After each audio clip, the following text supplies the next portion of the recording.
Hello everybody, Earl Roberts here, out on the trail today. What I thought we'd do is, as we walk around, look at a few trees, some common trees to the Eastern Woodlands, talk about the characteristics of those trees, and then talk about the survival uses or bushcraft uses for each of those trees. So walk with me and let's see what we can find. Okay, since pine is my favorite and we are filming in the Commonwealth of Virginia, I introduced to you the Virginia pine. Now this one's a small one, it's just starting out, but Virginia pines can reach between 15 and 40 feet in height. The Virginia pine is the more scrubby of the pine family. The trunk of the Virginia pine is going to be a reddish brown. The limbs are going to grow irregularly from the base. The cones of the Virginia pine are spiky, they're sharp to the touch. The Virginia pine has short needles. You can identify a pine tree usually by the smell, also by the needles and the pine cones that it drops. Alright, let's talk about the pine tree in general now. There's so many uses for the pine tree, we're not even going to get into all of them, but first off, pine tree for food. So you can take the pine needles, the green pine needles here, and you can steep them in water, in boiling water. You can make a pine needle tea. This is very rich in vitamin C. You can also take the pine cones and harvest the pine nuts out of them and roast those up. And usually the pine cones are really tight together. You can steam those to open up the pine cones and then extract the nuts out of them. The second thing is fire. So everything about the pine is going to burn great. So the resin inside is very flammable, and it dries out. The pine needles dry out really good to make a great tinder. Also, you can usually snap the really dry branches off the bottom of the trees and use those for tinder as well. So you've got the pine cones, you've got dry branches off of the tree, you've got the dry pine needles. The other thing that you can do is use the resin itself from inside of a pine tree, and then you can also harvest fat wood from a pine tree that will assist in your fire making. You can also collect the sap from the pine tree and make a glue. So the glue can be great for waterproofing or repairing any equipment that you may have, but you can also use the glue to treat wounds, and you can also take the glue and use it as a temporary filling if necessary. And what you do is you collect the resin.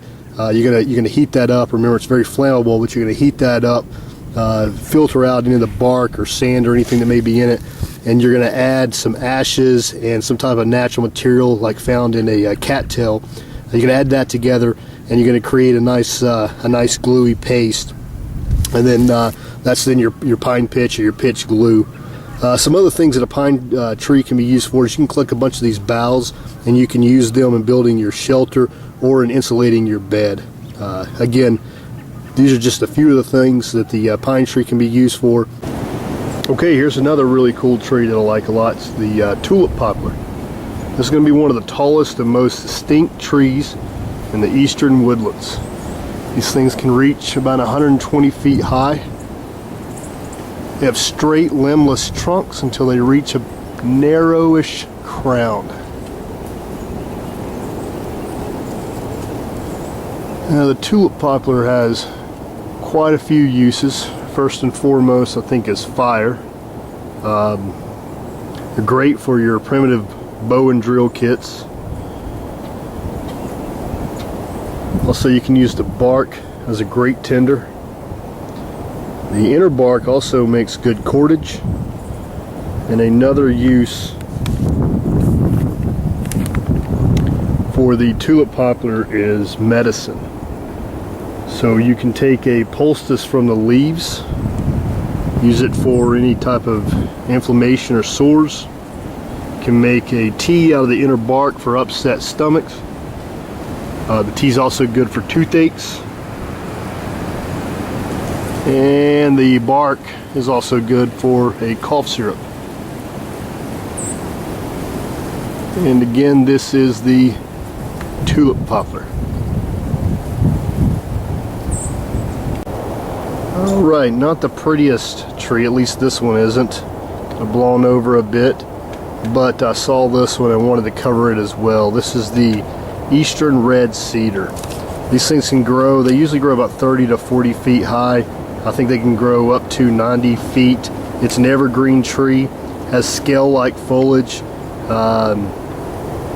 It has that smell that you would expect from cedar. Let's see, this cedar tree has quite a few uses. First and foremost, for fire. The splintery bark of the cedar tree is great tinder for getting a fire going.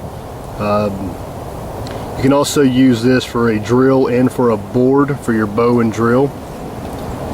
It's also good medicine. The leaves of the Eastern red cedar, they've been used to treat rashes and skin irritations. Tea brewed from the berries can be used for colds, worms, coughs. And it's also, this tree can be used as a repellent. It has a very strong smell, and that odor makes an effective repellent for ants and moths. So that would be the Eastern red cedar. Alright, next up we have the white oak tree. These are those long, often sought after, long-lived shade trees. The white oak tree can reach up to about 100 feet in height. The leaves are simple and alternating. In the fall, the leaves turn brown or a reddish color. The white oak tree supports about 500 species of moths and butterflies. Also, the fruit of a white oak tree is the acorn. So the white oak tree can be used as a food source, as a bait source, and for tools. So the food, if you collect the acorns, you have to leach out the tannic acids. What you do is you put them in water. Anything that floats, you throw it away, and you let the acorns soak. And when the water turns brown, you switch out the water, you put the acorns in new water. You continue that cycle until the water is constantly clear. And once that happens, the acorns can then be ground up and used as flour to make acorn bread. The acorns can also be used as bait for squirrel and other small animals. You can also use that tannic acid that you leached out in the water earlier. You can use that tannic acid to tan leather. And also oak is used for tool handles. It's a often sought after wood for your axe handle or any other type of tool. Okay, the last tree we're going to talk about today is the sweet gum tree. Now, these are pretty large trees. They grow 75 to 130 feet high. They have an open crown. They have a very large, straight trunk. The leaves are glossy green, kind of in a star shape with 5 deep lobes. In the fall, you'll see these as red and purple, or you'll see the leaves as red and purple. The resin under the bark was used as chewing gum a long time ago, which is kind of how it got the name. Now, the sweet gum tree can be used as a food source.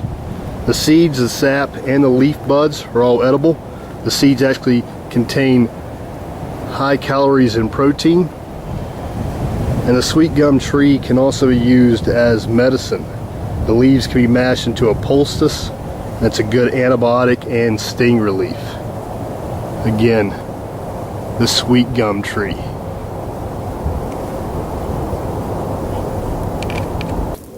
Alright, so there we go. There's about 5 trees, the characteristics of those trees, and some survival uses for each of those trees. It is winter time out, so we didn't get a good view of any of the leaves, but I do appreciate you watching this video, and I hope you got something out of it. I'll see you next time.